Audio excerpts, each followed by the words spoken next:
សួស្តីបងប្អូនទាំងអស់គ្នាដោយតែបងប្អូនទាំងអស់គ្នាបានដឹងថាមួយរយៈនេះគឺរវាងសង្គ្រាមបាទពាក្យសម្ដីការឆ្លុះគ្នាតាមបណ្ដាញសង្គមផ្សេងបាទដោយ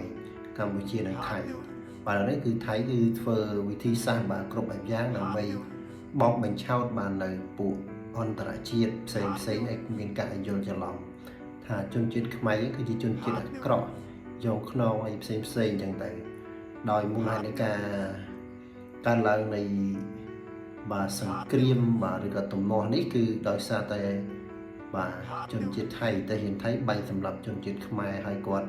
បានបិទបាទនៅព្រំដែននៅឯកតោភាគីផ្សេងហ្នឹងទៅកម្ពុជាយើងគាត់តែធ្វើតាមក្រោយទេតែឥឡូវនេះគឺរឿងរ៉ាវកាន់តែវែងឆ្ងាយទៅគាត់ក៏ពួកថៃក៏វាយប្រហារយើងបាទតាមរយៈសារព័ត៌មានផ្សេងហ្នឹងទៅដូចបាទតាមបណ្ដាញសង្គម Facebook ឬក៏គេមានកសែតគេល្បីដូចជាបាងកក post អីចឹងទៅគេផ្សាយមានបទទេសចូលអានជាច្រើនអញ្ចឹងណាហើយយើងវាមិនសូវមានបាទកសែតឬក៏ព័ត៌មានអីល្បីអញ្ចឹងទេហើយមួយយ៉ាងទៀតក៏ជនជាតិថៃមួយឈ្មោះ Louis ហ្នឹងក៏បានបាទផ្ដល់បទសម្ភាសឲ្យ Reuters បាទឲ្យ Reuters ដើម្បីបាទជាការវាយប្រហារបាទនៅក្នុងប្រទេសកម្ពុជាយើងតែម្ដងដែលតាក់ទងទៅនឹងការចាញ់បោកហើយតាមបណ្ដាញសង្គម Facebook ដែលឲ្យមកធ្វើការងារនៅកម្ពុជាចឹងទៅ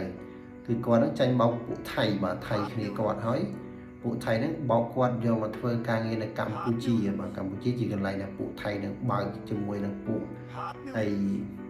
ផ្សេងចឹងទៅហើយក៏ទម្លាក់មកអីជនជាតិខ្មែរយើងប្រទេសខ្មែរយើងអញ្ចឹងយើងស្ដាប់ការសង្ខេបព័ត៌មានរបស់គ្នាបាទឥឡូវនេះខ្ញុំសូមសង្ខេបព័ត៌មានទាក់ទងទៅនឹង Reuters ដែលបានផ្សាយបាទពីជនជាតិថៃដែលត្រូវបានបាទចាញ់បោកនៅក្នុងប្រជាណាចក្រកម្ពុជាហ្នឹងតាមរយៈភាសាព័ត៌មាន Reuters បាទក្មេងប្រុសជនជាតិថៃឈ្មោះ Louis ត្រូវបានបោកបញ្ឆោតដោយការ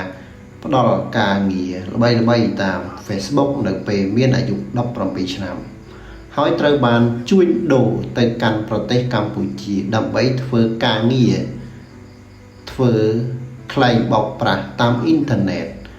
ក្នុងលក្ខខណ្ឌដូចជាទេសកលគាត់និយាយថាត្រូវធ្វើការពេញមួយថ្ងៃទាំងយប់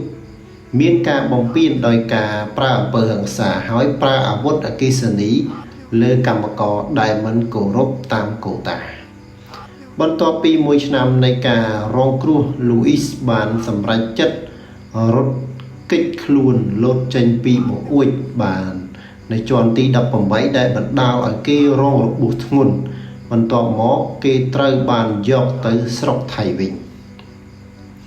ហើយសម្រេចចិត្តថាខ្លួននឹងជូនដំណឹងដល់ជនជាតិថៃមិនឲ្យទៅរកការងារនៅកម្ពុជា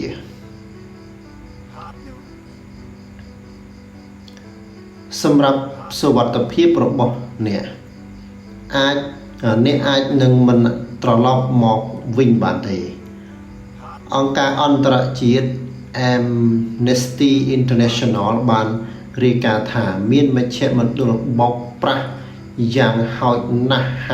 53កន្លែងនៅកម្ពុជាដែលផលចំណូលអាចឈានដល់$1000 លានរាជរដ្ឋាភិបាលកម្ពុជាបដិសេធចំពោះការចោទប្រកាន់នោះហើយថាវាជាការបំពានលើកម្ពុជា